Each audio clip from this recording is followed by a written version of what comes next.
আসসালামু আলাইকুম, স্বাগতম ইনসাইড টিভি সংবাদে। আমি মোহাম্মদ কিবরিয়া আজকের সব আন্তর্জাতিক খবর নিয়ে হাজির হয়েছি। শুরুতেই জানিয়ে দিব সংবাদ শিরোনাম, তারপর বিস্তারিত। রাশিয়ার বিরুদ্ধে যুদ্ধের জন্যই আফগানিস্তান ছাড়ে যুক্তরাষ্ট্র। যুদ্ধবিরতি উপেক্ষা করে লেবাননে ফের হামলা। সৌদি ইউএই মুখোমুখি, যুদ্ধের দ্বারপ্রান্ত। হামলার আহ্বান জানাচ্ছিলেন নোবেলজয়ী মাচাডো। মাদুরোকে আটক যুক্তরাষ্ট্রের আইন ও আন্তর্জাতিক বিধির লঙ্ঘন বলে মনে করেন মামদানি। আসসালামু আলাইকুম, স্বাগতম জানাচ্ছি ইনসাইড টিভি সংবাদে। আমি মোহাম্মদ কিবরিয়া। এতক্ষণ শুনছিলেন সংবাদ শিরোনাম, এবার বিস্তারিত।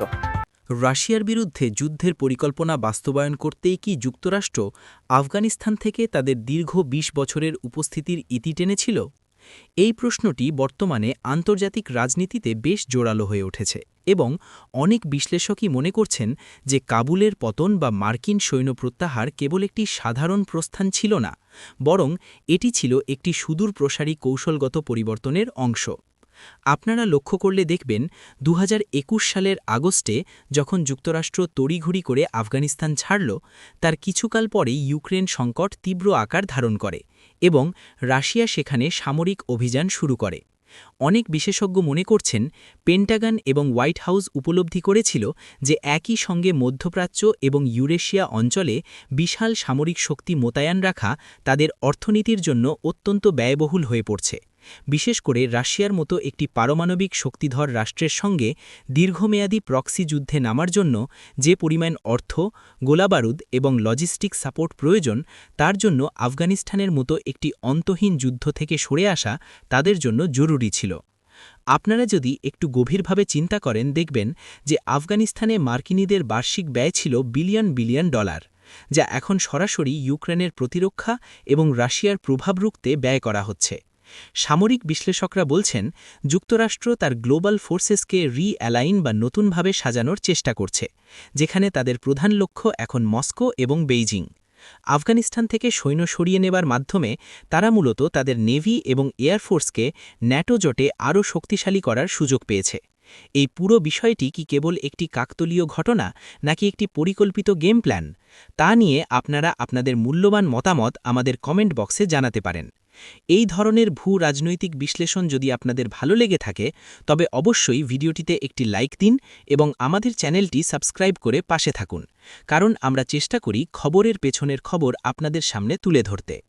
মূলত রাশিয়াকে টেক্কা দেবার জন্য যে পরিমাণ সামরিক রিসোর্স প্রয়োজন ছিল, তা আফগানিস্তানে আটকে থাকায় সম্ভব হচ্ছিল না বলেই বাইডেন প্রশাসন এই কঠিন সিদ্ধান্ত নিয়েছিল বলে এখন স্পষ্ট হচ্ছে।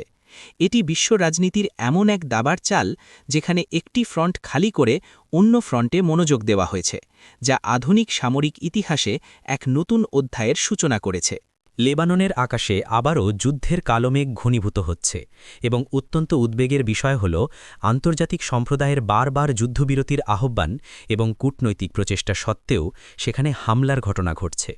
আপনারা হয়তো লক্ষ্য করেছেন যে সাম্প্রতিক সময়ে একটি অস্থায়ী শান্তবস্থা বজায় রাখার চেষ্টা করা হলেও সীমান্তের উত্তেজনা কমেনি, বরং বেশ কিছু গুরুত্বপূর্ণ পয়েন্টে নতুন করে সংঘাত ছড়িয়ে পড়েছে। এই হামলার ফলে সাধারণ মানুষের জীবনযাত্রা যেমন বিপর্যস্ত হচ্ছে, তেমনি পুরো মধ্যপ্রাচ্যের স্থিতিশীলতা হুমকির মুখে পড়েছে। আন্তর্জাতিক গণমাধ্যমগুলো জানাচ্ছে যে যুদ্ধবিরতির শর্তাবলী উভয় পক্ষই ভিন্নভাবে ব্যাখ্যা করছে, যার ফলে মাঠে এর কোনো ইতিবাচক প্রভাব দেখা যাচ্ছে না।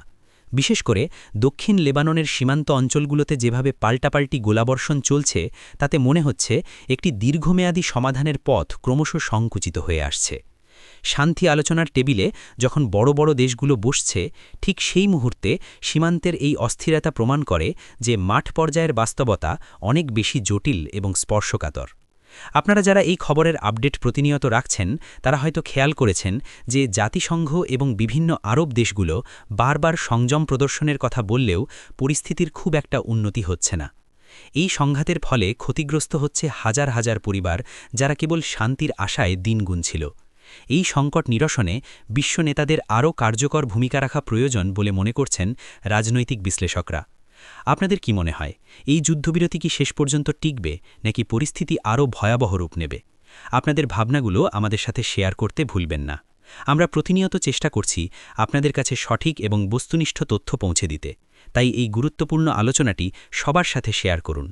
লেবাননের এই অস্থিতিশীল পরিবেশ কেবল সেই দেশের জন্য নয়, বরং পুরো অঞ্চলের অর্থনীতি এবং নিরাপত্তার উপর গভীর প্রভাব ফেলছে, যা কাটিয়ে ওঠা সময়ের দাবি। মধ্যপ্রাচ্যের দুই প্রভাবশালী দেশ সৌদি আরব এবং সংযুক্ত আরব আমিরাতের মধ্যে যে দীর্ঘদিনের বন্ধুত্ব ছিল, তাতে এখন ফাটল ধরেছে বলে অনেক আন্তর্জাতিক পর্যবেক্ষক দাবি করছেন, এবং পরিস্থিতি এমন পর্যায়ে পৌঁছেছে যে একে অনেকে শীতল যুদ্ধের সঙ্গে তুলনা করছেন। একসময় ইয়েমেন যুদ্ধ থেকে শুরু করে আঞ্চলিক রাজনীতিতে এই দুই দেশ একই মেরুতে অবস্থান করলেও বর্তমানে অর্থনৈতিক এবং কৌশলগত কারণে তাদের মধ্যে দূরত্ব বাড়ছে। বিশেষ করে তেলের উৎপাদন কমানো বা বাড়ানো নিয়ে ওপেকের বৈঠকগুলোতে রিয়াদ এবং আবুধাবির মধ্যে যে মতপার্থক্য দেখা গেছে, তা এখন প্রকাশ্য রূপ নিয়েছে।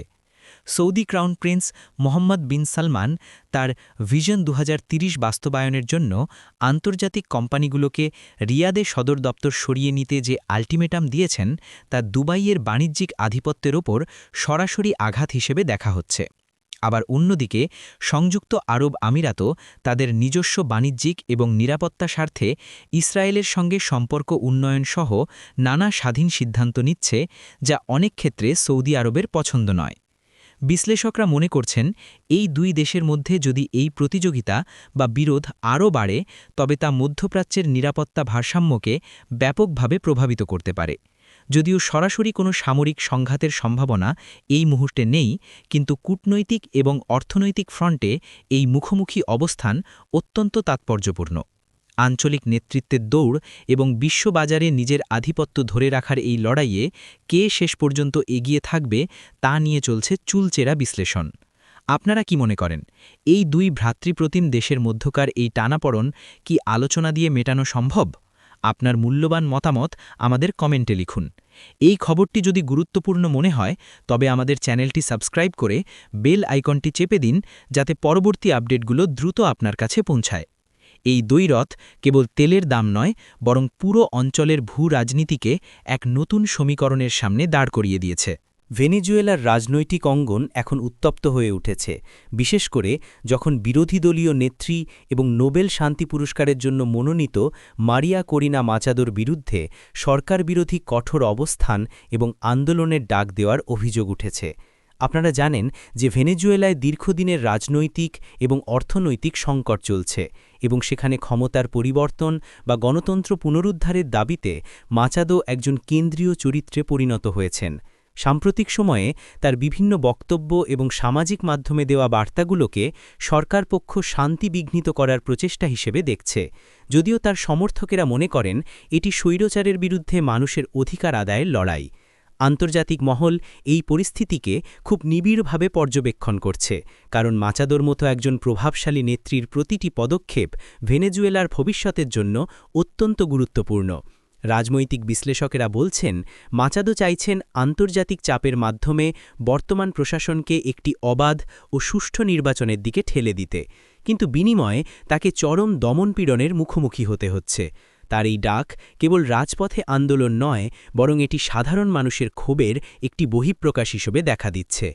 আপনারা যারা আন্তর্জাতিক রাজনীতি নিয়ে পড়াশোনা করেন বা খবর রাখেন, তারা হয়তো জানেন যে লাতিন আমেরিকার দেশগুলোতে রাজনৈতিক পটপরিবর্তন কতটা নাটকীয় হতে পারে। মাচাদোর এই ভূমিকার ফলে ভেনেজুয়েলার ওপর আরোপিত নিষেধাজ্ঞা বা আন্তর্জাতিক সমর্থন কোন দিকে মোড় নেয়, সেটি এখন দেখার বিষয়।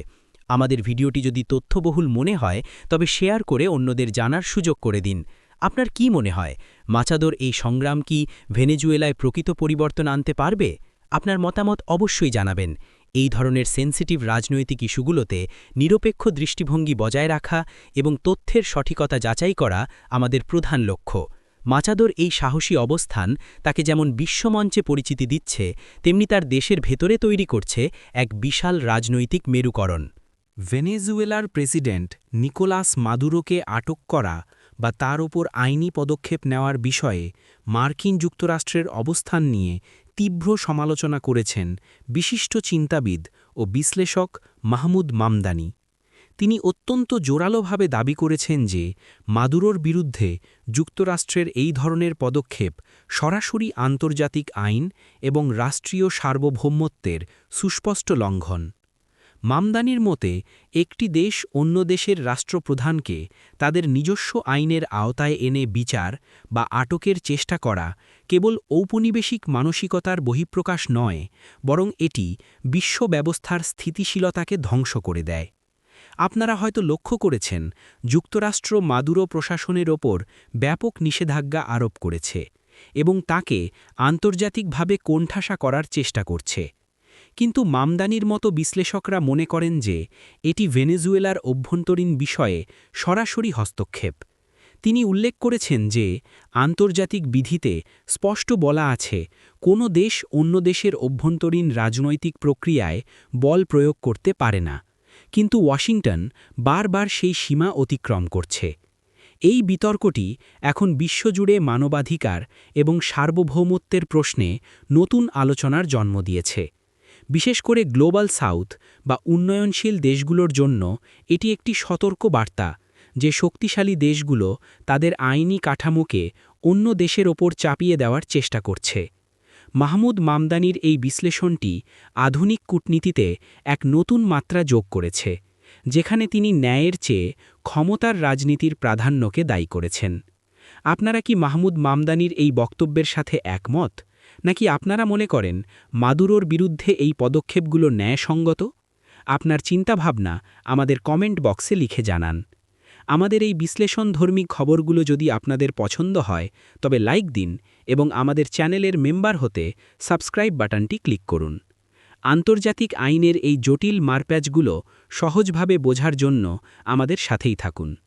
পরিশেষে বলা যায়, মাদুরো ইস্যুটি এখন কেবল একটি দেশের সংকট নয়, বরং এটি বিশ্ব শাসন ব্যবস্থার নৈতিকতা এবং আইনের কার্যকারিতার এক বড় পরীক্ষা।